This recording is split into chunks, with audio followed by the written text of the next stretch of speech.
السلام علیکم ورحمۃ اللہ وبرکاتہ۔ الحمدللہ وحدہ والصلاۃ والسلام علی من لا نبی بعد، رب اشرح لی صدری ویسر لی امری واحلل عقدۃ من لسانی یفقہوا قولی۔ عزیز دوستوں، پچھلے کلپ میں آپ نے جہیز فاطمہ کی حقیقت کے حوالے سے جان لیا ہے۔ امید ہے اللہ رب العالمین سے کہ لوگ حق بات کو تسلیم کریں گے اور دعوت حق کو انشاءاللہ الرحمن سارے عالم کے اندر پھیلائیں گے۔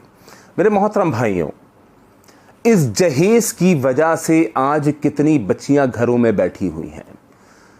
جس جہیز کے خلاف بولنے سے آج روکا جا رہا ہے، جس جہیز کے اوپر آج ہمارے علماء حضرات، ہمارے مولوی صاحبان آج اپنی لب کشائی نہیں کر رہے، بلکہ الٹا جہیز کے خلاف بولنے والوں کو روکا جائے، ان کے خلاف پروپیگنڈے کیے جائیں، میں آپ سے التجا کرتا ہوں کہ اللہ کے واسطے جہیز کے اوپر تحریک کو کھڑا کیجیے، جہیز کے خلاف تحریک کو کھڑا کیجیے، ورنہ اس معاشرے کے اندر آج جو بگاڑ آ رہا ہے اس کا ایک سبب آپ بھی بن جائیں گے۔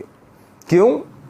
آج اپنے جہیز کو جمع کرنے کے لیے مسلمان بچی آج گھر سے باہر نکل رہی ہے کہ اس کے باپ کی حیثیت نہیں ہے، اس کا باپ غریب فقیر ہے، وہ بچی خود گھر سے باہر نکلتی ہے کہ میں اپنا شادی کا جہیز جمع کروں گی۔ میں اللہ کی قسم اٹھا کر کہتا ہوں، آج کتنی مسلمان بچیوں کو میں نے دیکھا ہے، وہ جابز کر رہی ہیں، وہ فیکٹریوں میں جا رہی ہیں، کارخانوں میں کام کر رہی ہیں۔ کیوں جناب؟ مجھے اپنا جہیز جمع کرنا ہے، بغیر جہیز کے تو مجھے کوئی قبول نہیں کرے گا۔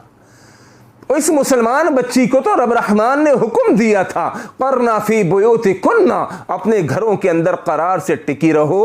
آج یہ بچی جہیز جمع کرنے کے لیے باہر جا رہی ہے، اس کا باپ در در کا بھکاری بن چکا ہے، اور کتنی بچیاں اس وقت اپنے آپ کو پنکھے میں ٹانگ کر، پھندا بنا کر اس پھندے کے اوپر جھول گئی۔ کیوں؟ ان کی عمر نکلی جا رہی تھی، بالوں میں چاندی چمک رہی تھی، ان کے پاس دوسرا کوئی رستہ نہیں تھا۔ دل برداشتہ ہو کر کتنی بچیوں نے خودکشی کر لی۔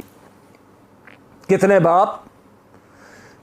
باپ ان پھانسی کے پھندوں کے اوپر پنکھوں میں لگا لگا کر جھول گئے، کیونکہ وہ کہتے تھے اللہ کوئی 1 2 4 بیٹی ہوتی، اللہ میں کچھ نہ کچھ بھیک مانگ کر لیتا، یہاں تو 6 6 8 8 بیٹیاں بیٹھی ہوئی ہیں، میں کیا کروں، میں کہاں پر جاؤں، کتنی دفعہ ہاتھ پھیلاؤں، کس کس کے آگے بھکاری بن جاؤں، کتنا قرضہ اپنے اوپر لے لوں۔ میرے محترم بھائیوں، جو میرے اس کلپس کو دیکھ رہے ہیں، اس تحریک میں میرے ساتھ کھڑے ہوئے ہیں، ان سے میں گزارش کرتا ہوں، ان سے میں درخواست کرتا ہوں کہ اس کلپ کو آگے فارورڈ کیجیے، اس تحریک کو کھڑا کیجیے، جہیز کے خلاف انشاءاللہ الرحمن، منگنی مہندی مائیوں بارات کے خلاف اپنی تحریک کو کھڑا کیجیے۔ یاد رکھیے، لڑکی والوں کے اوپر 1 روپے کا کوئی خرچہ نہیں ہے۔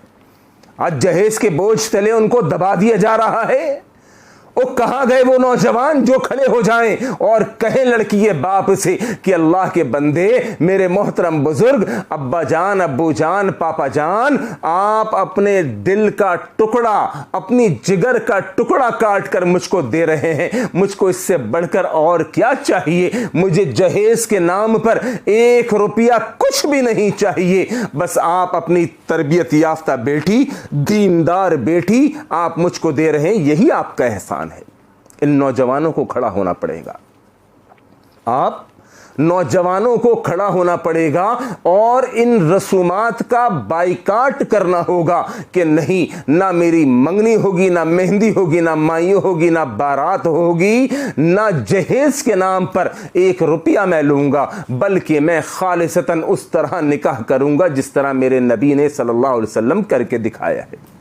النکاح من سنتی، نکاح میرے نبی علیہ الصلوۃ والسلام کی سنت ہے۔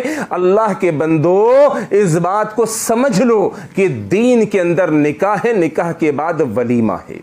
اب نہ نکاح کے اندر لڑکی والوں پر کوئی خرچہ ہے، نہ ولیمے کے اندر لڑکی والوں پر کوئی خرچہ ہے، بلکہ نکاح کی تقریب ہوئی، لڑکا لڑکی نے ایک دوسرے کو قبول کیا گواہان کی موجودگی میں، اس کے بعد لڑکی کو رخصت کر کے لے جائیے، اگلے دن پھر لڑکے والے کے اوپر ولیمے کا خرچہ ہے۔ آج بھی آپ جا کے دیکھ لیجئے، عرب کے اندر ان کا بھی یہی کلچر ہے کہ جناب لڑکا تمام شادی کے اخراجات لڑکے والے پورا کرتے ہیں، لڑکی والوں پر کوئی بوجھ کوئی برڈن کچھ بھی نہیں.